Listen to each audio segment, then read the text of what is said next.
Welcome to episode 32 of the Dealers Compressed podcast. My name is Paul J. Daly.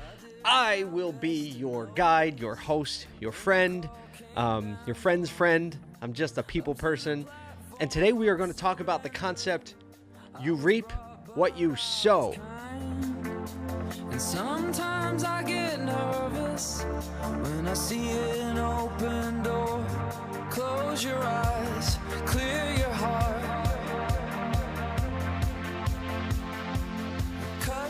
We're also going to talk later on about Netflix and HBO. We're going to talk about branding a little bit. And it all man, we've been having so much fun lately. But the LinkedIn audience, especially as it relates to this podcast, is really tied in tight. And the community is kind of growing.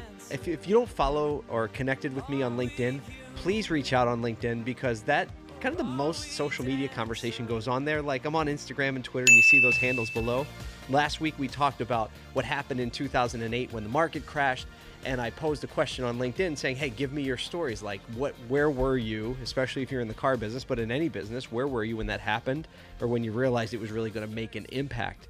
And one of the responses, and we had some great conversation going on, a lot of people commented, and one said, we got a fax from Capital One just saying, hey, we don't do business in your state anymore. And I was like, that's a new one. I haven't heard that before. And a lot of other banks did the same thing. So I'm trying to imagine like what it's like all of a sudden if the primary financing vehicle you used to get your customers financed to buy your product all of a sudden said, yeah, we're out, we're done. And so a little sidebar there about the LinkedIn page and the LinkedIn feed. But there really is a community that's responding and talking to one another and learning and growing together. And I hope that by sowing into that community, and you can as well, that by sowing into a community that you will be able to reap, some knowledge and reap some, camaraderie and best practices, and that we can all get better together. Because that is really why I started the podcast, is so that we could move forward together. Like I said, I'm a people person, so I prefer to do things in a group rather than be by myself doing something. I like that team mentality, like the camaraderie, I like the growth, I like the mentoring, being mentoring. But this week, you reap what you sow. I like the fact that the word you is in both sides of that phrase, right? Because it's a personal accountability phrase. You reap what you sow. There aren't many excuses in that phrase. It is an excuse suffocator. It's true in just about every area of life, maybe every area of life. I don't really want to speak in absolutes, but reach out, prove me wrong. You reap what you sow. I think the original intent of that phrase, came from agriculture and farming. It's an old phrase. It's in the Bible. It's that old. The principle, you reap what you sow, right? If you put corn in the ground, corn grows up. Duh, right? It makes a lot of sense. If you work out really hard and eat right, you will look great and be healthy. Easy. If you do the work, you reap the result. Conversely, if you neglect things or you put garbage in, you get garbage out. I think one of the most poignant ways that we can understand this and kind of start to process through this in our lives is in relationships. And, I like to talk about things that are kind of universal truths in a sense. Like they're true in business, and they're true in relationships, and they're true in parenting, and they're true in finances. And this is the concept that is like the macro. It applies to everything. In your finances, guess what? If you spend less than you make, and you put some away, and you invest a little, do you think your life will be more financially secure? Yes. But if you spend more than you make and never save and never invest, should you really be surprised when you don't have anything and your creditors are banging down your door? right? Not judging. I'm just saying. The point is back to you reap what you sow. The you in both sides of those is an accountability. It's an excuse crusher. So, in your life, when it comes to an unsatisfying situation or something that seems hard or tough, very simple question to ask yourself: what did I sow? If this is what's growing out of the ground right now, whether that's a difficult relationship or a bad financial spot or a business that isn't profitable and is going under or a campaign that isn't working, well, look back at the beginning. What did you sow to get to that point? It's so easy to blame other people. It's like the natural default of man to blame other people. Until you understand that you reap what you sow and you really buy it and believe it and look at everything in your life and you're like, somehow I sowed something that got me at least toward this situation. Until you get to that point, you're going to make excuses. And if you make excuses, you're going to hate this podcast. And you're going to hate hanging around us, right? Because the excuses don't matter because nobody cares. Nobody cares about your excuse. You reap what you sow. It's the bottom line. So whatever you're doing today, I hope that you look at those situations in your life, and for the tough situations, you think, what did I sow into this situation? And then take some ownership of it and then sow something better. Sometimes it involves pulling that old thing out of the ground, throwing it out, planting something new, knowing that if you cultivate that, something else will grow up and you can reap that at a later time. It's patience.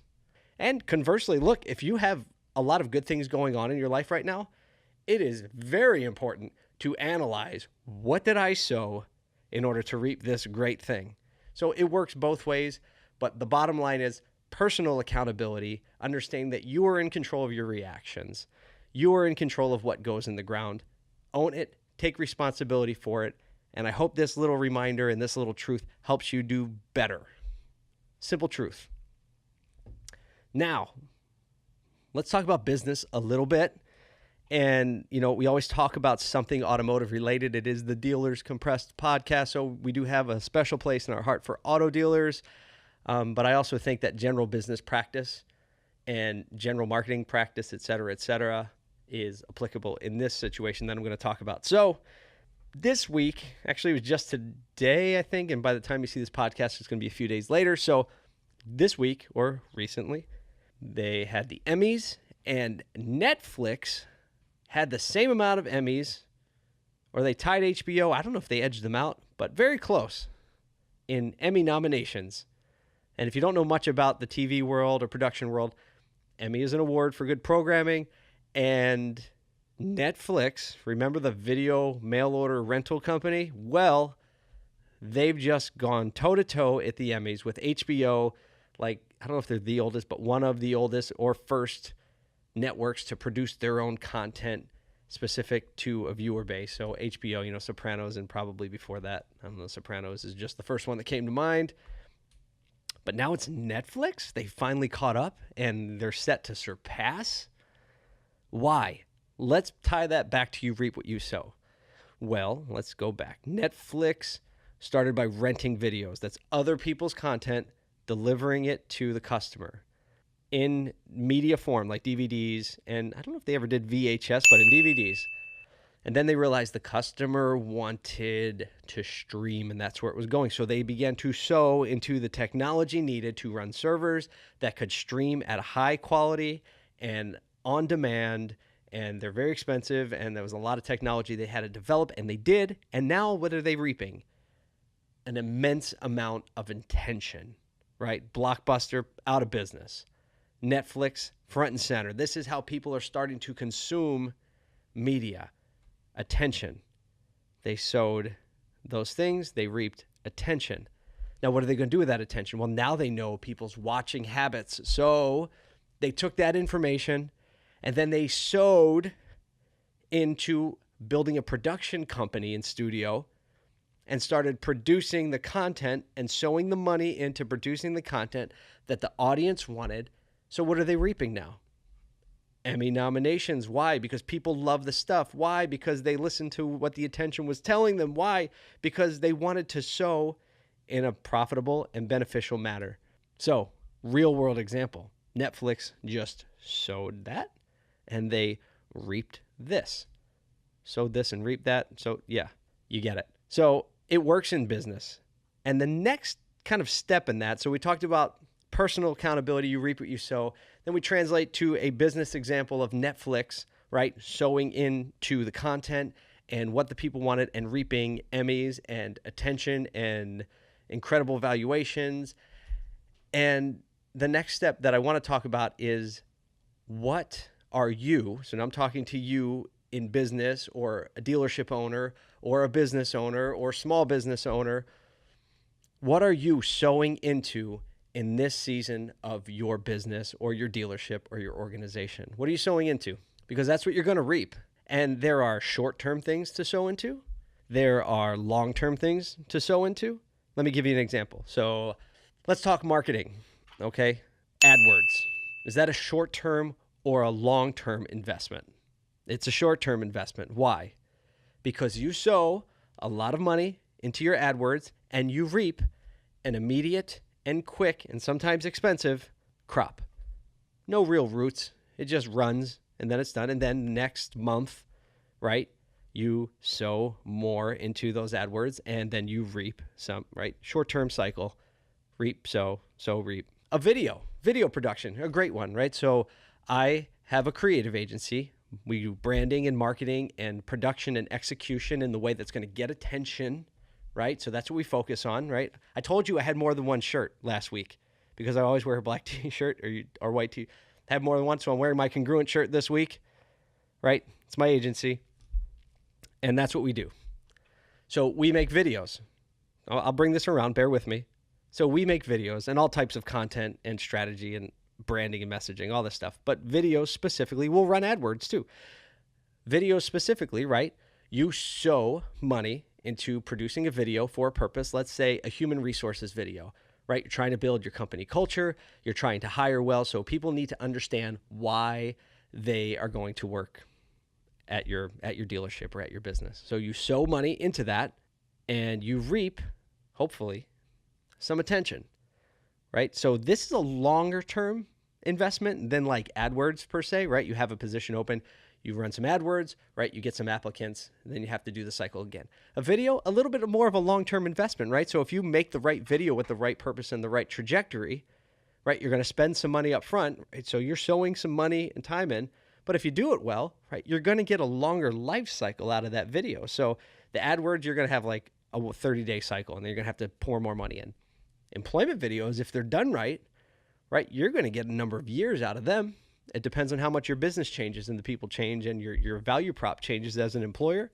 But you're going to put some money in there, and now you're going to get some more legroom or some more headroom out of it. You're going to get 1, 2, 3, 4, 5 years out of a video, depending on how well it's done and how thoughtful it is. Now, I want to talk about something that's the longest term, in my opinion, in business. And this is my soapbox. This is the drum that I beat. I'm going to beat it to death because I don't hear anybody else beating it. And that's brand. When you invest in brand, when you invest in the things that matter to your business and to your customers, you invest in getting your messaging clear, you invest in people understanding what your reason for why is. I'm not talking about the month's sale, the flavor of the month. I'm talking about why your business exists and why people should trust you. Invest in that feeling that they get when they think about you and making that a good feeling and a relatable feeling to them. When you invest in that, you are going to reap a long-term benefit. Last week we talked about in 2008 when the stock market took a dip, right? And guess what? That AdWords campaign all of a sudden got cut, first of all, because you didn't have the money for it anymore. And if your business was based on this cycle of AdWords, guess what? You were screwed. Why? Because you didn't have the money to keep feeding to keep sowing the crop and watering it and harvesting it. But I would argue that the companies that built the strongest brands weathered that storm the best, That's why small dealerships began to get eaten up like crazy. That's why the groups, the strong groups, got stronger, because they had the brand equity. So my encouragement and point to you today is that examine where you are sowing in this bull market, in the uptime, because when it does correct and when the reaper comes and all the tight seasons come and the budget cuts come and consumer confidence eventually drops a little bit and inflation's starting to catch up, when all that happens, your AdWords campaign that you ran this month is not going to matter. You're going to be tight. You're going to have to figure out a way out of the hole. And I'm telling you, if you sow into your brand equity and building your brand value, and it's authentic and well done and legitimate and well thought out, guess what? You're still going to reap that in the down season. Why? Because you sowed a long-term crop. So that all comes back to, I'm going to end the rant, but it's something that I really feel strongly about. And it's one of the reasons that I want to help, especially auto dealers do it, but all businesses do it. I'm doing it for myself in my company, my brand, my personal brand. Why? Because I believe that the feeling you get and what you come to expect and what our clients of our agency expect, right, is the thing that outlasts the month in and month out sales cycle and sales push. I know it's true. Time tells us it's true. The most valuable brands in the world tell us it's true. And it's not that you have to be a Nike or you have to be a Coca-Cola to achieve this. You can wow customers and make an impact in your market if you do it well and you do it right. The AdWords are still important. I'm not saying they're not important. I'm not saying that making videos still important, but I'm saying the macro, you reap what you sow. And if you sow long-term, you're going to reap long-term. And that's my call to you this week. You reap what you sow. I hope we'll learn together. I hope we'll grow together. I hope we get to meet. By the time this podcast airs, Hirology Convention is only going to be 1 week away, actually from the date that this podcast launches. So Hirology Convention, the day is October 2nd. I will be there. I'm not speaking, but I'll be there. And I hope you go, because it's a beneficial conference to go to if you care about your growing the people side of your business and, you know, managing the inflow and the outflow in the company culture of candidates in and converting them to hires and all that stuff. Some of the smartest people I've ever met on the topic. I think Billy Beane is going to be there. So if you're a baseball fan, Moneyball, Oakland A's, Brad Pitt, he was casted as Brad Pitt, or Brad Pitt was casted as Billy Beane in the movie. So it's called Moneyball. Go watch it. It's awesome. I'll be there. I hope you come say hi. I kind of look the same all the time. Hat, beard, T-shirt. Probably won't say congruent. Maybe it will. I don't know. So that's in a week. 4 or 5 weeks from now, going to be teaching a workshop on a crash course in dealership branding. So I'm going to talk more about this branding stuff in person live in Las Vegas at Driving Sales Executive Summit.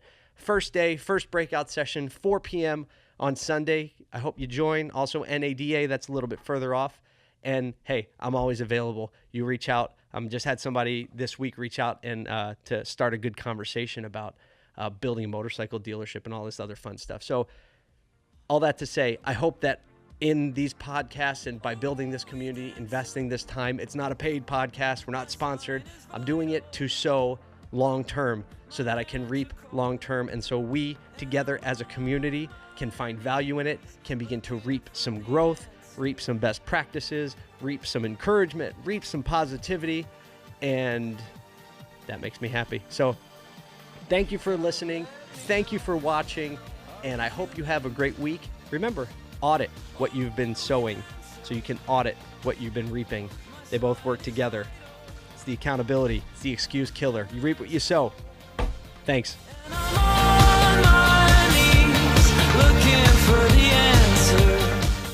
I'm going to do the outro one more time because I said thanks. No, I'll leave it. Thanks. I mean it. It's legit.